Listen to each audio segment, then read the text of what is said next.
Hey everyone, welcome back.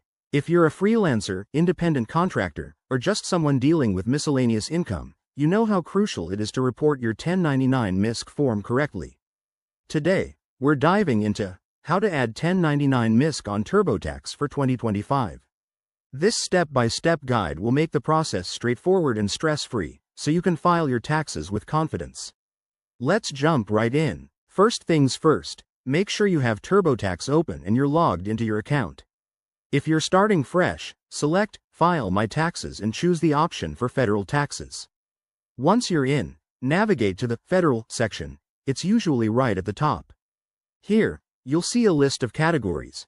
Click on Income and Investments to get started. Next, scroll down until you find the section for Other Common Income. Look for 1099 MISC or Miscellaneous Income. TurboTax might prompt you with questions about your income sources, so answer those accurately.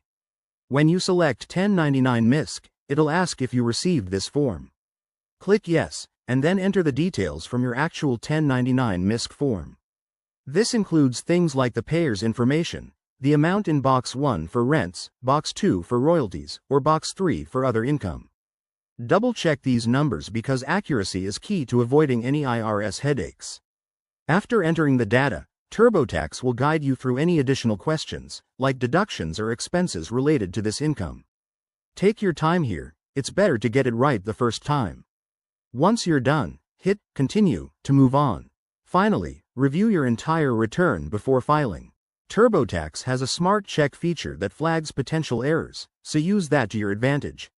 And remember, tax laws can change, so for 2025, always refer to the latest IRS guidelines. There you have it. That's how you add your 1099 MISC on TurboTax for 2025. If this helped, give this video a thumbs up and subscribe for more tax tips.